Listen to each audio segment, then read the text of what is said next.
त्यांच्याशी सल्लामसलत केली असेल, काय निकष पूर्ण करायचे तेही केले असतील. एकतर सरकार काय करतंय काय नाही केलं याबद्दल माहीत नाही आणि न्यायालयाच्या प्रक्रियेवर मला बोलायचं नाही, कारण ते न्याय प्रविष्ट मॅटर त्याच्याविषयी आपण बोलू नये. त्यानंतर सगळं सरकार म्हणणं मात्र काय म्हणायचं. अशोक चव्हाण यांनी अशी विनंती केली की जरांगे पाटलांनी उपोषण करू नये, ज्या मागण्या अपूर्ण आहेत त्यांच्यासाठी पाठपुरावा करू, सरकारचे समन्वय घडवून आणण्यासाठी मी प्रयत्नशील आहे. नाही, ते लवकर होणं गरजेचं आहे ना. मराठा समाजाला आरक्षण मिळणं गरजेचं आहे. ते देण्याऐवजी तुमच्या सरकारमधल्या काही लोकांनं समाजाच्या विरोधात भूमिका घेतली. त्यांना समाजाचा आक्रोशच जर कळत नाही, फडणवीस साहेबांना ते रोखत नाही, तसं होऊच शकत नाही. फडणवीस साहेब इथं साहेब एकमेकाला तांब्या भरून जर पाणी दिलं ना तर माणसं उपका ठेवतात. यांनी जर हजारो करोड रुपये निधी दिला म्हणतात, ते लोक यांचं ऐकत नाहीत, मराठ्यांच्या विरोधात चाललेत म्हणल्याच्या नंतर हे षडयंत्र आहे मोठं. हे मोठा ट्रॅप रचलेला आहे मराठ्याच्या आंदोलन मोडीत काढण्याबाबत. त्यावरही चव्हाण साहेबांना लक्ष दिलं पाहिजे ना. पण मात्र हे लवकर होणं गरजेचं आहे. आता आम्ही नाही थांबत, 17 उपोषण होणार आहे. आता राहुल गांधींनी अमेरिकेत असं एक वक्तव्य केलं की पक्षपातीपणा थांबल्यानंतर आरक्षण संपवण्याचा विचार करू, पण ते असंही मानत की माझं विधान जे चुकीच्या पद्धतीने मांडण्यात आलं आणि काँग्रेस सत्तेत आल्यानंतर 50% मर्यादा ओलांडण्यात येईल, मी आरक्षणाच्या बाजूने आहे. आणि हाच मुद्दा घेत लाड यांनी जेव्हा तुमच्यावर टीका केली, जरांगे पाटील आता राहुल गांधीच्या विरोधात बोलतील का, पत्रकार परिषद घेतील का, की राहुल गांधींनाही फडणवीसाचा माणूस म्हणतील? अरे तुम्ही द्या ना, तुम्ही द्यायचं सोडून याला बोलून त्याला बोलून काय काय ठेके घेतले का आम्ही? तुम्हाला बी बोलायचं आणि त्यांना बी बोलायचं. सत्य तुम्ही द्या ना, तुम्ही द्या ना. तुम्हाला तेवढंच बोलता येतं फक्त फडणवीस साहेबांना सुद्धा आणि यांना सुद्धा. यांनी ते जे मराठीच्या विरोधात बोलायला ठेवले तेवढंच बोलता येतं त्यांना. त्यांना म्हणा त्यांच्याकडून लिहून घ्या आणि त्यांना आरक्षण मागा. सत्य तुम्ही आणि त्यांना कुठून मागवतो? त्यांना मागायचं कुठून? त्यांना काय प्रश्न विचारायचा आणि काय पत्रकार परिषद घेऊन सांगायचे? त्यांना काय सांगायचे? लोकांची आशा तुमच्याकडून, तुम्ही द्या ना. त्यांना फायदा झाला तुम्हाला होईल. कळतंय का लाडला शब्द? तुम्ही म्हणताय ना त्यांना फायदा झाला, आता तुम्ही नाही दिल्यावर त्यांना नाही व्हायचं, कोणाला होईल? आता केला आहे का नाही, झाला आहे का नाही हे आम्हाला माहीत नाही. मी तर काय पाडा म्हणलो नाही कोणाला. मी पाडा म्हणल्यावर तुमच्या काहीच येणार नाहीत. मी म्हणलो बी नाही आणखीन की पाडा म्हणून. आणि कोणासाठी पत्रकार परिषद घ्यायचं आमचं काम नाही, ते तुमचं काम आहे. ते राजकारण आहे तुमचं. तो काय म्हणला, ह्यो काय म्हणला, तो काय नाही म्हणला. इथं आमची लढाई आरक्षण मिळवण्यासाठी. आता ते कशासाठी बोलले तर कोणत्या देशातून बोलले तर आम्हाला काय देणं की नाही. देशातून बोलू नाही तर समाजावर तो भरून बोलू नाही तर एखाद्या वड्या नाल्यात तो भरून बोलू, कुठून बोलू, आम्हाला काय घेणं आहे ते काय बोलायचे, त्याला काय उत्तरं द्यायचे काय नाही द्यायचे तुम्ही तुमचं बघा ना. सरकार तुम्ही आहेत, आम्ही तुम्हाला मागणार आहे, तुम्हाला द्यावं लागणार आहे. तुम्हाला जर वाटतंय त्यांना फायदा झाला आहे, तुम्ही नाही दिल्यामुळे झाला असेल. तुम्ही दिल्यावर तुम्हाला होईल, तुम्ही नाही दिला तर असंच होणार आहे. तुम्ही द्या, आणखीन शहाणे व्हा. आम्हाला नुसते पत्रकार परिषदान लिहून घ्यायला आणा आणि हे करा ना. आम्हाला काय कामाला ठेवलं काय? तुम्ही नोकर आहेत काय आम्ही तुमची? सरकार तुम्ही आहेत, काम करा. पडळकर असं माहीत की मनोज जरांगे पाटलांना सरकारनं जे द्यायचं होतं ते दिलं आहे. आता सरकारचा मराठा समाजाला ओबीसीतून आरक्षण देण्याचा विरोध दर्शवला आहे. बघू ना सरकार कसं मराठ्यांना आरक्षण देत नाहीत, कारण आम्ही त्यांना विरोधक मानलेलं नाही, आणखीन तरी नाही.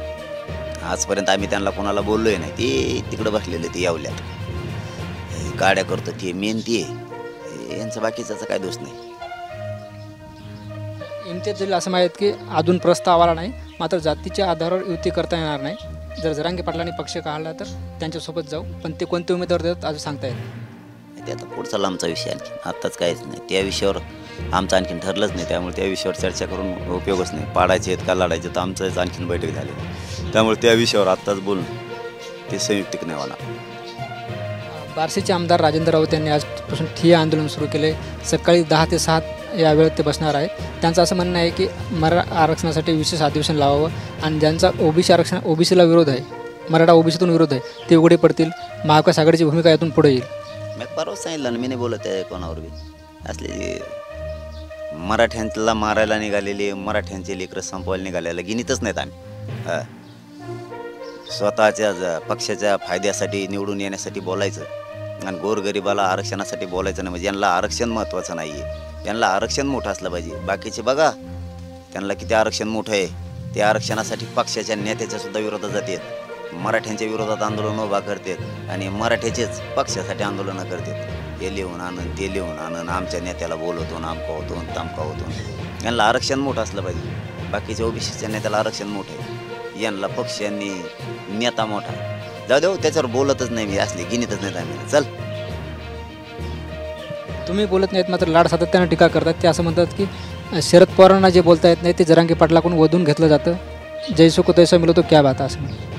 ते काय थोड्या दिवसात ते येडं होतं का चांगलं होतं म्हणता ते बधीर होतं का चांगलं मग त्याला काय झालं काय नाही काही कळा नाही. तर माझं एकच म्हणणं आहे बा, सरळ की तुम्ही मराठ्यांना आरक्षण द्या, हे मराठी डोक्यावर घेऊन नाचते.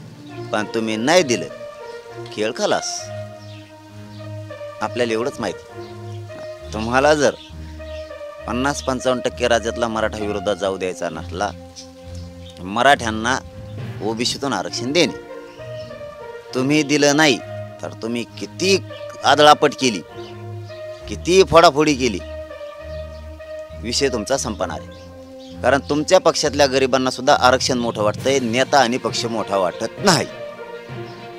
कारण नेता मोठा होणारे, पैशावाला होणारे, या नेत्यांना फक्त प्रॉपर्ट्या सांभाळायच्या, संपत्ती सांभाळायची, म्हणून यांना सत्तेत राहायचं. आणि आम्हाला गरिबाला आमचे लेकरं सांभाळायचे, आम्हाला लेकरं मोठे करायचे, आणि यांना सत्ता सांभाळायची, संपत्ती सांभाळायची.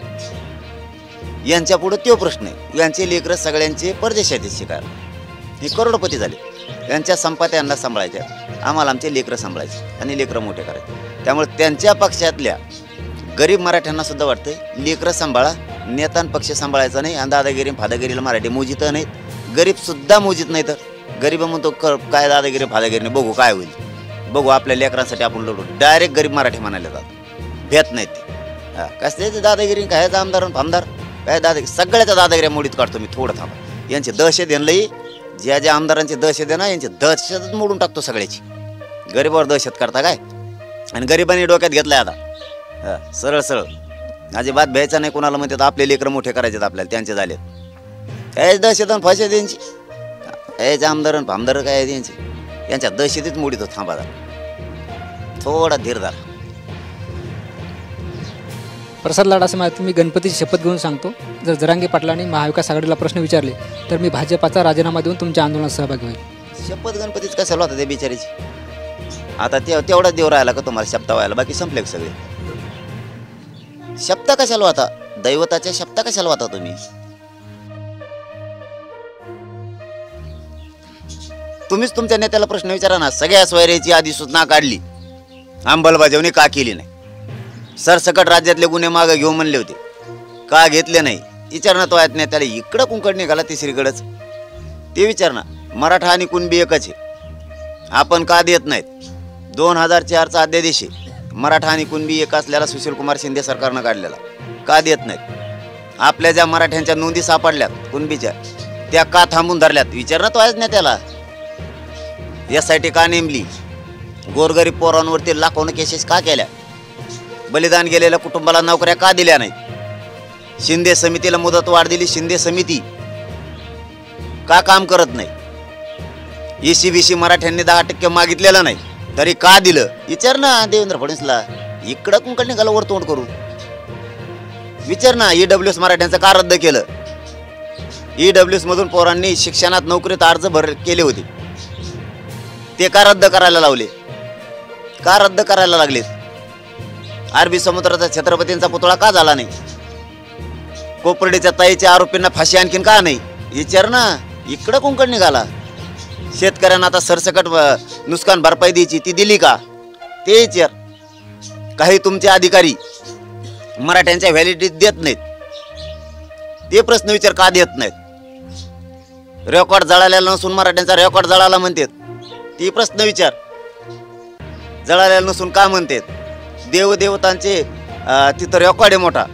उदाहरणार्थ त्र्यंबकेश्वरला 22 खोल्या, त्या का घेतल्या नाही ते प्रश्न विचार ना. सातारा संस्थांचा हैदराबाद गॅजेट, सातारा संस्थांचं गॅजेट, बॉम्बे गव्हर्नमेंटचं गॅजेट का लागू करत नाहीत आपण, हे प्रश्न विचार ना त्यांना. इकडं कुंकड निघतो. याला प्रश्न विचारून त्याला, असे लाखानं प्रश्न आहेत ना. आता नुकसान झालेल्या लोकांना जनावर वाहून गेलेत, कोणाचे घरं वाहून गेलेत, ते म्हणतात घर वाहून गेलेलाचा पंचनामा द्या, PM रिपोर्ट द्या जनावराचा. आता वाहून गेल्या जनावराचा PM रिपोर्ट असतो का? शेळ्या वाहून गेल्या त्याचा PM रिपोर्ट असतो का? Postmortem report. ते विचार. एक गाव निघत आहे कुणबी नदीत, दुसरं का निघत नाही ते विचार. 8,000 पुरावे सापडलेत हैदराबादला, ते का आणले नाही ते विचार. ती दाऊंड संस्थान आहे त्याचा रेकॉर्ड का तपासला नाही ते विचार. पुरा अभिलेख आहे प्रत्येक विभागाला, मराठवाडा, विदर्भ, पश्चिम महाराष्ट्र, कोकण, मुंबई, हे अभिलेख का तपासले नाहीत हे प्रश्न विचार. आणि तुला लयच वाटतंय आमच्या मराठ्यांचा फायदा त्यांना झालाय, त्यांना झालाय, त्यांना झालाय. आता तुम्ही नाही दिल्यावर त्यांना नाही होणार तर कुणाला होणार? तुम्ही द्या तुम्हाला होईल, तुम्हाला द्यायचं नाही. लोकांच्या लेकराचे मुर्दे पाडायचे का? रोखले आमचे पोरांचे व्हॅलिडिटी कुणबीच्या? काय AWS मधून भरलेल्या पोराची अडवणूक चालवली तुम्ही? काय कारण आहेत तुमचे? का त्यांना नोकऱ्या दिल्या जात नाहीत? तिथं त्यावेळेस त्याचा अर्ज तुम्ही ऍक्सेप्ट केला आणि आता रद्द करताय आता या महिन्यात. मग इतके दिवस का झोपले होते का? शेकड्याने प्रश्न येत तिकडे पडलेलं कुठे विचारलं होतो. आता गावकऱ्यांनी सरपंच समजा एखादा दुसरा केलाय, गावातले खड्डे बुजायचे असले, नाल्या नीट करायच्या असल्या, दिवाळी आली पोलवर बल्ब लावायचे असले, सरपंचाला सांगायला लागेल का? पडायला सांगायचं सरपंचाला किती बसून दी तो कस काय बसील?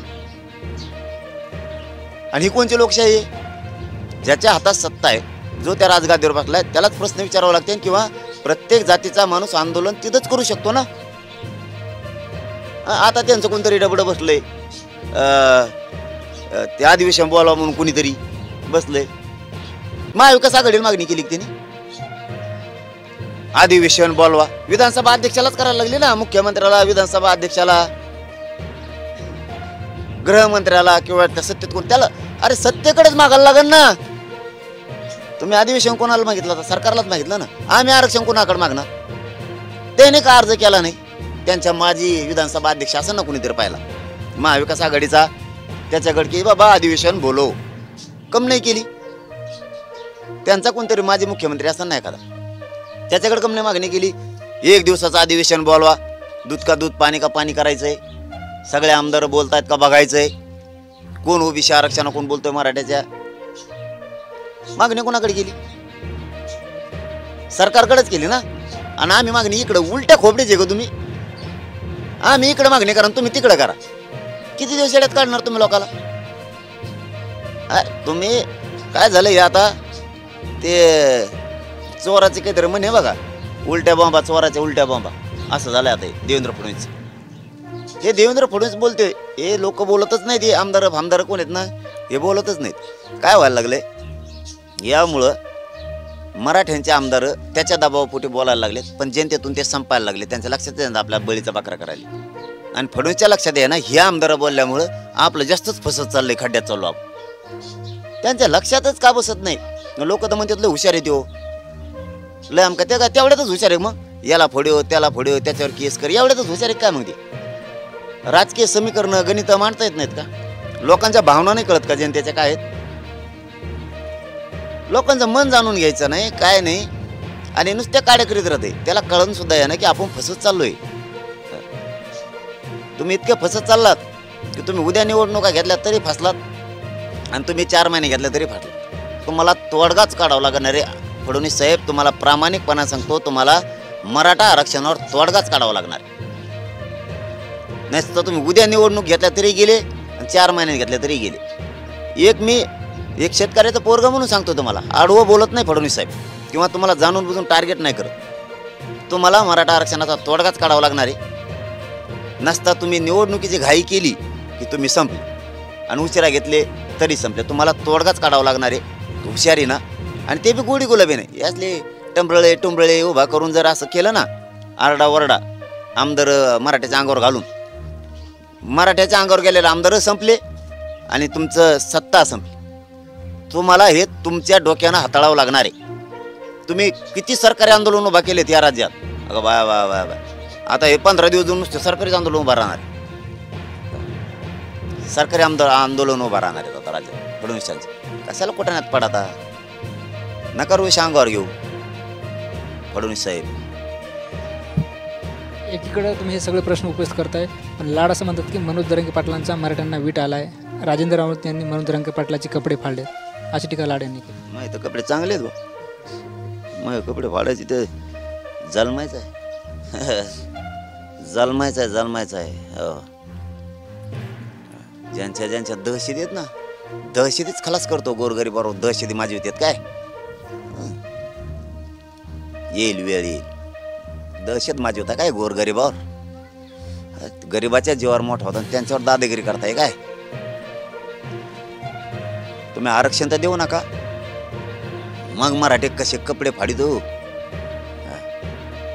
तुम्हाला. मग त्या टायमालाच कळत कपडे फाडीतोय मराठा का कपडे ठुत नाही का. जंगलात तर राहायला जावं लागतं यांना. गारी चिका लागणार. बुडीक बाल 1.5 रुपयाला बुडीक बाल, 1.5 रुपयाला बुडीक बाल. 16 तारखेला तुम्ही उपोषणाला बसणार आहे. आता सरकारच्या मंत्र्याच्या गाठीभेटी वाढतील. कोणाचे फोन आले का उपोषण करू नका म्हणून मागण्या मान्य करू? फोनासाठी त्यासाठी मी आंदोलन नाही करीत बाबा. कोणाचा फोन यावा किंवा आंदोलनवाला सोडायला यावा, कोणी उपोषण करायला यावा, ते उपोषण सोडायला यावा, मी बसत असतो माझ्या जातीसाठी. मी ठरून आंदोलन करणारा नाही. कोणी सांगितल्यावर मग 4 दिवसांनी दुसरा येणार, 3 दिवसांनी तिसरा येणार, आमच्या दिवशी आमका येणार. मी धडक बसत असतो. आला ती नेत नको येऊ तिकडं तरफड कुचाल काही दे नाही का. माझा देह मी समाजाला दिलेला आहे आणि ते मी झिजायचं काम करतो. मी ते विचार नाही करत कोणी येईन आणि जाईन आणि काय होईल काय. पण द्या फडणवीस साहेब, तुम्ही शाने असाल तर आरक्षण देऊन टाका. तुम्हाला मराठ्यांचा खड्डा भरून निघूच शकत नाही. कितीही एक करा, पूर्ण राज्य एकीकून जरी झालं तरी एकटंच 50-55% रपा रप पाडी हो. त्या भानगडीत पडूच नका. आरक्षण द्या, सरकारी आंदोलन उभा करायचं बंद करा. तुम्ही जास्त खड्ड्यात चाललात. जनसामान्यात जरा भावना घुसून बघा काय, बघा जरा भावना काय. लोक अगदी असे खवळूनच उठले जातात. आता सहनच व्हायना सरकारी आंदोलन उभा केलं. आज मी करतोय काय राव, गरिबांच्या लोकांसाठी काम करतोय. का खपत नाही मी तुम्हाला, का पसनी पडत नाही तुम्हाला, का करू नये मी माझ्या गोरगरीब मराठ्यांची पोरं मोठी व्हावी, का करू नये, काय नाही केलं पाहिजे. तुम्हाला काय एवढं का जळायला तुम्ही. गरिबाच्या लेकरांनी गरिबाचा लढू नाही का.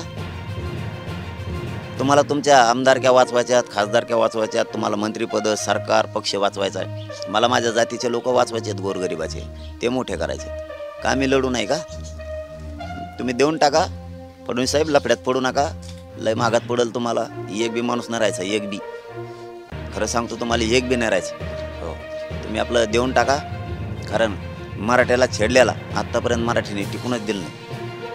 शेकडो वर्षापूर्वीचा इतिहास टिकूनच दिलेला नाही. तुम्हाला एवढा पश्चाताप येईल ना, तुम्हाला आता मजा लागत असं किंवा आमदार तेव खासदार तेव मंत्री बोलत होते तुमच्या बाजूनं.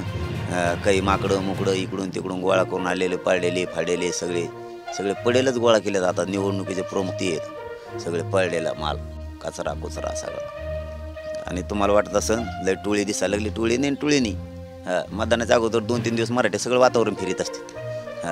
2-3 दिवस आधी टोळकं तुमच्या संग या काही टोळकं कुंकड हरवलं मिळलं नाही लागणार तुम्हाला. फक्त शेवटच्या 2-3 दिवसात